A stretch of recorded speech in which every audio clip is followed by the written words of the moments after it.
This is a story, a new and amazing story. It's not like the other stories you know. It's about a very smart king named Suleiman, who was the son of David. There are many stories about Suleiman, but this is different. It's not about the bird called lapwing that found water, or the bird hoopoe that gave him shade. It's not about the glass path, the ruby with a bend, or the gold bars. This story is about a butterfly that's stamped. Now, listen carefully. Suleiman was really clever. He could understand what animals, birds, fish, and bugs said. He even knew what rocks said when they moved together deep under the ground and what trees said when they rustled in the morning. He understood everything, from important people to tiny plants. His queen, Balkis, was very smart too. Suleiman was also very strong. He had a special ring on his right hand. When he turned it once, magical creatures came out of the ground to do his bidding. When he turned it twice, fairies came down from the sky to help him. And when he turned it 3 times, a powerful angel will come to help him. But Suleiman wasn't a proud king. He rarely showed off, and when he did, he felt bad about it. Once, he tried to feed all the animals in the world in one day, but a sea creature ate it all up in 3 bites. Suleiman was surprised and asked, "Who are you?" The creature explained that it was the smallest of 30,000 brothers from the deep sea, and they'd heard about the big feast. Suleiman was even more surprised and admitted he'd prepared the feast to show off, not to be kind. He felt ashamed. Suleiman was very wise. He married many wives, 999, besides the most beautiful Balkis. He didn't really want so many wives, but in those days, kings married lots of wives just to show off. Some of the wives were nice, but others were mean, and they made the nice ones mean too. They all argued with Suleiman, which was tough for him. But Balkis, the most beautiful, never argued. She loved him a lot. She stayed in her rooms in the Golden Palace or walked in the garden and felt sorry for Suleiman. He could have used his magic ring to turn them into animals or something else, but he thought that would be showing off. So, when they argued too much, he walked alone in one part of the garden and wished he'd never been born. One day, after the 999 wives had argued for 3 weeks straight, Suleiman went outside to find some peace. Among the orange trees, he met Balkis, who was very sad because Suleiman was so troubled. She told him, "My lord, use your magic ring to show these queens from Egypt, Mesopotamia, Persia, and China that you are a great and powerful king." But Suleiman shook his head and said, "My lady, remember the sea creature that made me ashamed when I showed off? If I show off to these queens just because they trouble me, I might feel even more ashamed." Balkis asked, "What will you do, my lord?" Suleiman replied, "I will endure the constant arguing of these 999 queens." So, he continued through the garden, filled with flowers and sweet-smelling plants, until he reached a big camphor tree known as the camphor tree of Suleiman. Balkis hid among the tall irises, spotted bamboos, and red lilies near the camphor tree to be close to Suleiman, her true love. Then, Two butterflies flew under the tree, arguing. Suleiman overheard one say to the other, "Do you know that if I stamped my foot, Suleiman's palace and this garden would vanish with a loud noise?" Suleiman couldn't help but laugh at the butterfly's boast, forgetting about his 999 troublesome wives. He held out his finger and said, "Little friend, come here." The butterfly was really scared, but he managed to fly up to Suleiman's hand and clung there, fanning himself. Suleiman leaned down and whispered very softly, "Little friend, you know your stamping wouldn't even bend a single blade of grass. Why did you tell that big lie to your wife?" The butterfly saw Suleiman's wise eyes twinkle like stars on a cold night and gathered his courage. He tilted his head and said, "O king, may you live forever. She is indeed my wife, and you know how wives can be." Suleiman smiled and said, "Yes, little brother." The butterfly explained, "Well, one must find a way to keep them in line, and she's been arguing with me all morning. I said that to calm her down." Suleiman replied, "May it calm her. Go back to your wife, little friend, and let me hear what you say." The butterfly returned to his wife, who was hiding behind a leaf. She said, "He heard you. Suleiman himself heard you." The butterfly responded, "Of course he did. I meant for him to hear me." His wife asked, "And what did he say?" The butterfly, fanning himself importantly, said, "Well, between you and me, my dear, I don't blame him because his palace must have cost a lot, and the oranges are ripening. He asked me not to stamp, and I promised I wouldn't." His wife was astonished and sat quietly. Meanwhile, Suleiman laughed so hard that tears streamed down his face at the audacity of the cheeky butterfly. Balkis, the most beautiful, stood up behind the tree among the red lilies and smiled to herself. She thought, "If I'm clever, I can save my lord from the troubles of these argumentative queens." She held out her finger and softly whispered to the butterfly's wife, "Little lady, come here."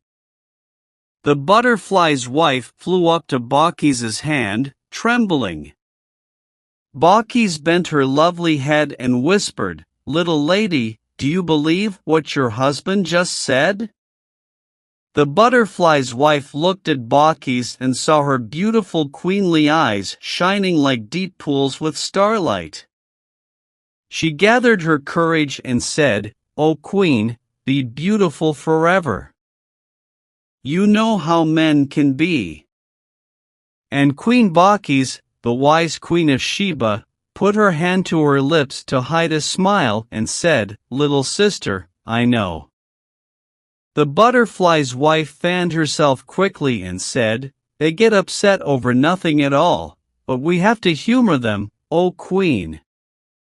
They hardly mean what they say. If my husband believes he can make Suleiman's palace vanish by stamping his foot, it's fine by me. He'll forget about it tomorrow." Balkis said, "Little sister, you're absolutely right. But the next time he boasts, take him at his word. Ask him to stamp and see what happens. We know how men can be, don't we? He'll be very embarrassed." The butterfly's wife flew back to her husband, and within 5 minutes, they were arguing even more.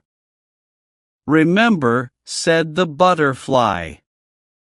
"Remember what I can do if I stamp my foot." His wife replied, I don't believe you at all. I'd love to see it done. Why don't you stamp now?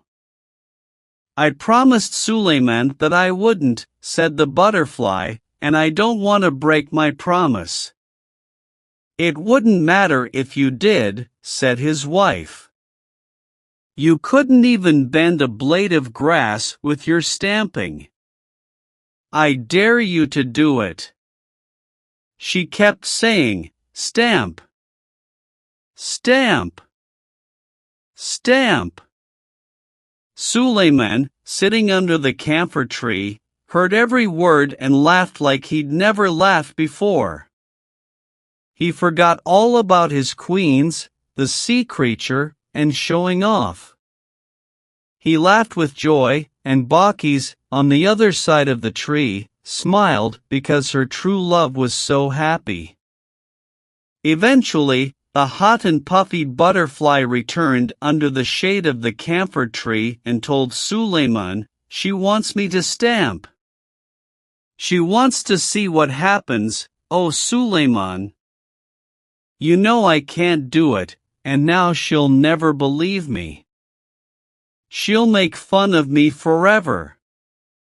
No, little brother, said Suleiman, she will never tease you again. He turned the ring on his finger, not to show off, but for the sake of the butterfly. Suddenly, 4 enormous genies appeared in front of Suleiman. Servants, said Suleiman, when this little gentleman on my finger, where the cheeky butterfly was sitting, stamps his left front forefoot, you will make my palace and these gardens vanish with a clap of thunder. When he stamps again, you will bring them back carefully. Now, little brother, he said, go back to your wife and stamp as much as you want. The butterfly flew back to his wife, who was still arguing, I dare you to do it. I dare you to do it. Stamp. Stamp now. Stamp. Bakis saw the 4 massive genies position themselves at the 4 corners of the gardens with the palace in the middle. She quietly clapped her hands and thought, finally, Suleiman is doing what he should have done long ago for his own sake, and the argumentative queens will be frightened. Then, the butterfly stamped. The genies lifted the palace and the gardens 1,000 miles into the air. There was a huge thunderclap, and everything turned pitch black. The butterfly's wife fluttered about in the dark, crying, oh, I'll be good. I'm so sorry, I spoke. Just bring back the gardens, my dearest husband, and I'll never argue again. The butterfly was almost as scared as his wife, and Suleiman laughed so hard that it took him several minutes to regain his composure and whispered to the butterfly, stamp again, little brother. Give me back my palace, you great magician. Give him back his palace, pleaded the butterfly's wife, still flying around nervously. Give him back his palace, and no more scary magic, please. The butterfly tried to sound brave and said, well, my dear, you see where your nagging has led us. It doesn't matter to me, but as a favor to you and Suleiman, I'll set things right. So he stamped once more, and immediately the genies gently returned the palace and the gardens, without a single bump. The sun shone on the dark green-orange leaves, the fountains played among the pink Egyptian lilies, and the birds continued to sing. The butterfly's wife lay on her side under the camphor tree, flapping her wings and panting, I'll be good. I'll be good. Suleiman could barely speak for laughing. He leaned back, weak and hiccuping, and shook his finger at the butterfly, saying, oh, "Great wizard, what's the point of returning my palace if you make me laugh to tears?" Then came a terrible noise as all 999 queens rushed out of the palace, screaming and calling for their children. And then wise Bacchis approached them calmly, asking, "What is the matter, O queens?" They stood in a row on the marble steps and shouted, "What's our trouble? We were living peacefully in our golden palace, as usual, when suddenly the palace disappeared. We were left sitting in thick and foul darkness, and it thundered. That's our trouble, O head queen, and we're extremely troubled." It was a strange trouble, unlike any trouble we've ever known. Then Bacchis, the most beautiful queen, Suleiman's very best beloved, spoke, "It's nothing, queens. A butterfly has complained about his wife, because they argued. Suleiman has decided to teach her a lesson in speaking gently and being humble, which is considered a virtue among the wives of butterflies." Bacchis then gestured for that confident queen to come closer, without looking at her, and said, "Come and see." The queens descended the marble steps, 100 in a row, and under his camphor tree, they saw the most wise King Suleiman, still giggling, with a butterfly on each hand. They heard him say, "O wife of my brother in the air, remember to please your husband in all things from now on, lest he is provoked to stamp his foot once more. He's truly a great magician, one who can spirit away the very palace of Suleiman himself. Go in peace, little ones." He then kissed them on the wings, and the butterflies flew away. All the queens, except Bacchis, fell flat on their faces, exclaiming, "If these things happen when a butterfly is upset with his wife, what will be done to us who have angered our king with our loud arguments for many days?" They veiled their faces, put their hands over their mouths, and quietly tiptoed back to the palace. Then Bacchis, the most beautiful, walked forward through the red lilies into the shade of the camphor tree. She placed her hand on Suleiman's shoulder and said, "My love and treasure of my soul, rejoice, for we have given the queens of Egypt, Ethiopia, Abyssinia, Persia, India, and China a great and unforgettable lesson." Suleiman, still watching the butterflies play in the sunlight, asked, "My lady, when did this happen?" "I've been chatting with a butterfly ever since I came to the garden."